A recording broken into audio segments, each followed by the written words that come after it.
All right, so I'm going to make a second video that kind of pertains to my first video that I posted, and it also goes along with a blog that I wrote a few weeks ago that is called, let's see, I have it pulled up because I keep trying to make this video without referring to it, and it's way too hard. So the blog post that I wrote was called How I Went Sober Without AA, My Personal 12-Step Program.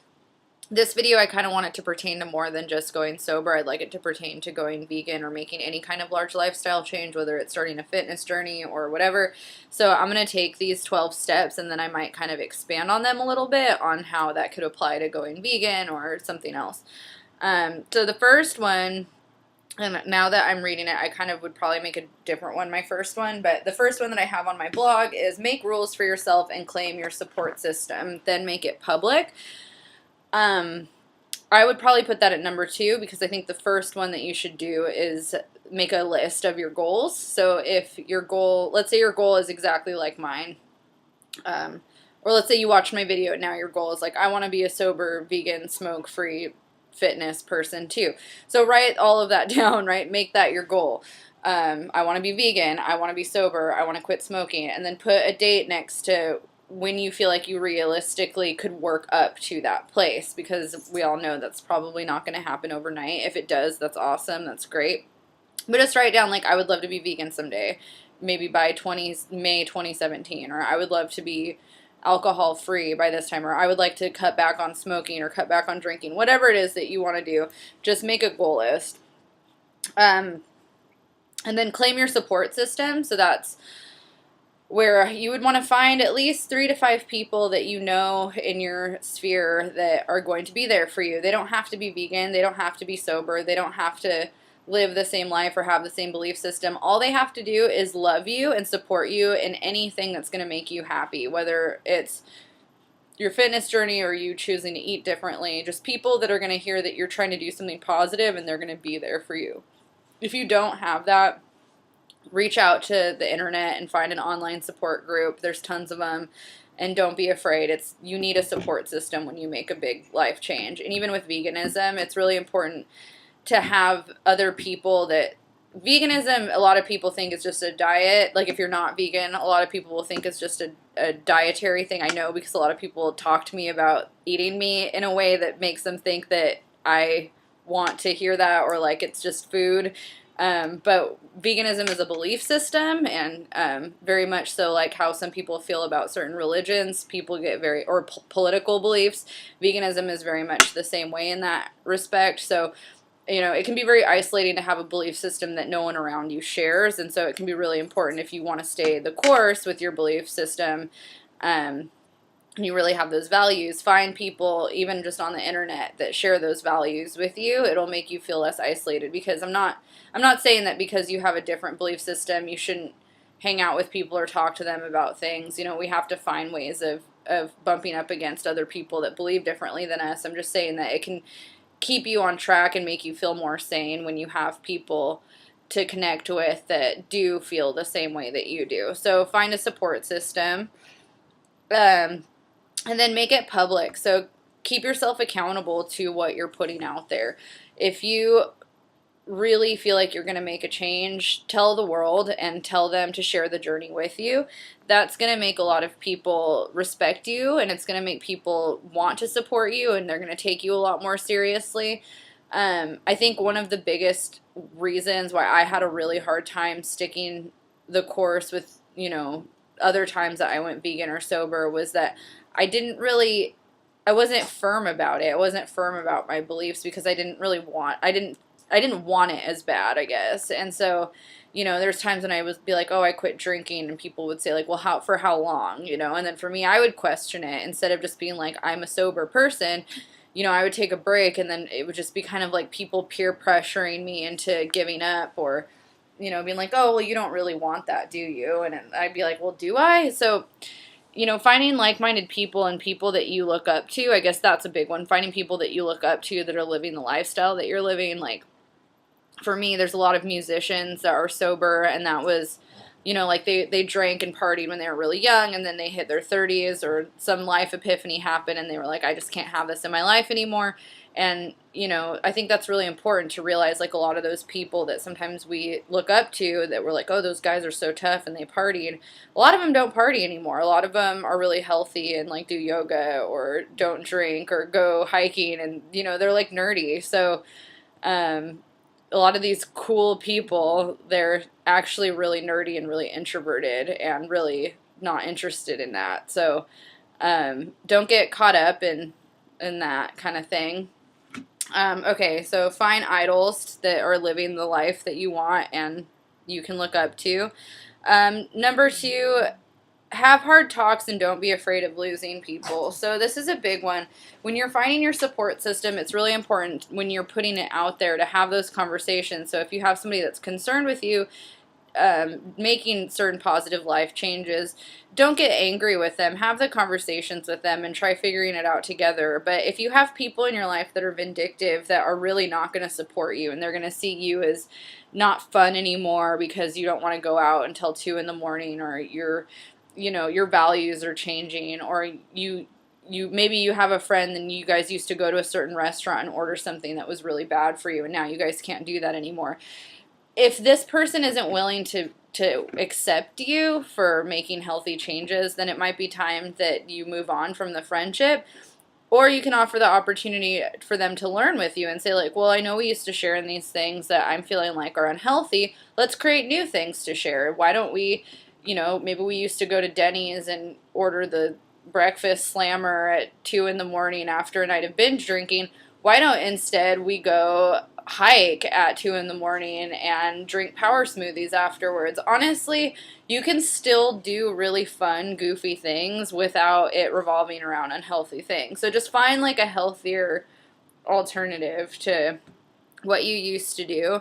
Honestly, I enjoy staying up late and doing goofy things so much more now that I don't drink and that I'm healthy, because the older I get, the less fun those other fun things used to be. Like when I was younger, I could drink milkshakes and eat tons of candy and stay up all night until the sun came up and watch movies and not feel horrible. And I'm not 12 years old anymore. Like, I can't do that stuff. So as you grow up and you become an adult and your body changes, it's important to change with it and respect what's happening biologically, and then find fun things that you can do. I mean, to me, I get so excited when I get to put my pajamas on and go to bed early, and it's a thing. It's a thing for me that I love. So just know that there's a lot of people in this world that live that way, that are cool, that are not thinking you're lame if you want that life. Step 3, so create new hobbies and replace them with your old drinking habits. Find a cause you care about. So it's really important when you're, if you're used to going out all the time and you're going to just stop that you have other hobbies. Kind of like what I was just talking about with, like, if you went to Denny's all the time, like maybe go for a hike or do something else. Maybe don't go to Denny's. Maybe just change those patterns. Maybe if you like going to Taco Bell late at night, you choose vegan options at Taco Bell instead, or, whatever kind of stuff you have to do. But just finding new hobbies, make a list, make another list of things that maybe you have always wanted to do. And if you can't afford to do all of them right now, make a list of how you're going to reward yourself when you reach a milestone by saving money, co-aligned with not drinking or eating healthy, and then reward yourself with one of those classes. You can do baby steps, and you can find Groupons or cheaper options, or ask for birthday presents from your family if they're into doing stuff like that. Just, find things to replace your bad habits with. Step 4, find new drinks to get excited about, and find drinks at bars you enjoy drinking without the booze. So this would go towards people being sober. If you're going vegan, get excited about vegan restaurants that maybe you didn't know about before, and find at least one person that's down to try them with you. And don't even tell them you don't even have to go vegan. Just come to this restaurant with me and try it, or get into going by yourself. I like taking, my dogs are going to start playing soon. You want to see the dogs today? Oh, there's puppies. Oh, do I get a kiss? Are you going to give me a kiss, Bam Bam? Kisses? Okay. I'm going to try to shoot through this video because I'm already hitting 10 minutes. But, yeah, find new things to get excited about. So if I'm trying to think of something that I used to really enjoy like right now I really like protein smoothies, and I used to really like having cocktails when I came home. So I bought a juicer and I got really into making juice for a while, which I haven't been doing as much because it's a lot of work, but it's I bought like a huge book of how to make different juices, and I was like, okay, well, I'm going to get really into this right now, and I'm going to get really into me maybe cooking something or whatever. Just replace whatever hobby you had. Instead of thinking you have to get rid of it completely, find a healthier version of it, and just it's exciting to get into new stuff too. So just find something that you've always wanted to do that's healthy and get excited about it. Um, in terms of booze and alcohol, if you're, let's say, a new sober person and you want to go out to a show and it's your first time going out and you're really freaked out and you don't know what to do, just keep a drink in your hand. If you're uncomfortable about having to explain to the rest of the world that you're sober, you don't have to say anything. As much as I think we should share and be open and put out for accountability reasons that we're sober, if you also just kind of aren't in the mood to deal with it, just have a drink in a non-alcoholic drink and that you're sipping on, like gin and tonic or club soda and lime, or something like that you have in your hand, because a lot of times people don't even notice that you're not drinking. They just see a drink in your hand and they just assume you're drinking. So if you want to find a way of kind of getting around that, just sip on water. I don't drink soda, but, something, if you drink soda, then that's better than booze if you're trying to quit booze. Buy fun glassware also for your drinks if you're trying to quit drinking, because just because you aren't drinking alcohol doesn't mean you can't have fun. Like, you can still make super fun sober beverages and have fun tiki glasses to drink them out of. Like, get into it. Make it a thing. Make being sober cool and enjoy it and geek out on it and have fun with it. Step 5, this one is just funny, but never stop partying. So that to me means, like, just because you're going healthy doesn't mean that you are lame. Honestly, I think if anything, you're going to have more energy to do things. You're going to be a more happy, well-rounded person. So, have get-togethers, hang out with people. Don't put yourself in situations where you're obviously going to give up or, like, not be able to handle them, but don't get in the mindset of like, oh, I can't drink, or I'm not going to drink anymore, I'm going to eat healthy, so now I'm just some lame old person. Like, that's not, do I look like a lame old person? I have a lot of fun. So I'm just saying, celebrate the fact that you're healthy. Make it a thing. Go have fun, celebrate it. Step 6, focus on your spirituality and feed your soul. So this could be going to therapy, this could be going to yoga, this could be buying self-help books.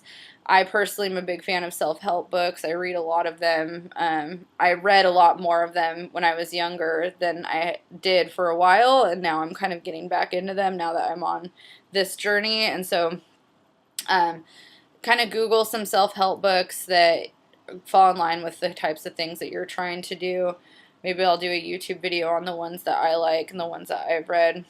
Step 7, reward yourself for reaching milestones. So if you're the only person in your life that is vegan or is not drinking or is on a fitness journey or whatever, you're the only person that's really going to get as excited about these milestones because you're the only one on this journey. And so it's important for you to reward yourself so that you have a reason to stay on it. Otherwise, it's going to get really isolating and really boring after a while. So for me, like, I reward myself by trying new things, I would say. Like, for me, starting this YouTube channel, I was kind of like, okay, I've been sober and vegan and smoke-free for this long, and it's really inspiring for me to share it. Like, if I share it with the world, I'm more accountable to myself to stick to it, because how embarrassing would it be if I started drinking tomorrow after posting all of this? That would be really embarrassing. So I try to push myself out of my comfort zone and find new things to do. And for me, like, sharing and connecting with others and trying to inspire people to feel like they can do this is how I like to reward myself. But for some people, like, maybe rewarding yourself would be to go buy something that you've been wanting at a certain, time frame. Like, oh, I've made it 3 months sober, I'm going to buy that purse that I really wanted, or I'm going to go out to that fancy dinner, or I'm going to go get that massage or whatever. Like, make some kind of savings plan along with your goals so that you can reward yourself. Let's see. Step 8, share your success. So keep yourself accountable by sharing those rewards. Like if you don't have any, like I said, if you don't have other people to share this kind of stuff with, it's going to get really isolating and really boring. So put this stuff on social media. Don't be afraid. You're a lot more likely to give up and fall off the wagon if you don't feel supported. So, find these online support groups, build your Instagram or connect with other people on Instagram and just share your journey, and you'll be more likely to stick to it. And okay, so the last few, step 9, forgive yourself. When you start going down this journey, you're going to start feeling, I know for me, I felt really ashamed for how long I kind of roller coastered through my health, how long I've smoked, how long I drank in an unhealthy way. The fact that I ever gave up being vegan, like I just beat up myself a lot. And that nothing good comes out of that, because any kind of guilt or shame that you have that you harbor onto is kind of just as bad as continuing to drink to cope with your problems. You're just victimizing yourself, and you're not really actually building yourself up. You're still just in that place of tearing yourself down. So just forgive yourself. Say to yourself, I forgive myself. I forgive myself for the bad years that I had, and for whatever reason I needed those years, because it's made me where I'm at now, and now I can truly live the life I'm supposed to live because I was that person, and that's going to make me stronger today. So be thankful for it and forgive it. Let's see, what else do I have on here? Forgive others and stop blaming them. So I kind of talked about this in my last video, where I was just kind of saying that it's really easy to feel victimized by things that happen to you in your life, and I still feel that way sometimes, but it's really healthy to just kind of be able to forgive and move on and just close the chapter on a lot of that kind of stuff, because in order for you to be able to start a fresh, clean slate, you really have to just let go of all of that old stuff. I had a lot of friends that were a lot older than me when I was kind of coming into age, and sometimes I would get frustrated later in my life where I'd be kind of like, God, didn't anybody feel like it was weird that they were hanging out with me? Like, I was so young. And it would kind of make me question motives and just certain things, and, I would kind of blame maybe certain situations as to why I turned out a certain way, and there's no use in doing that kind of stuff. It's like everyone's at different levels, and everybody ends up together for a reason, and, you just gotta forgive people. Like, I've had a lot of people pass away from really stupid stuff, and it's really easy to get angry at people for the lives that they chose to live and maybe the impact that it had on your own life.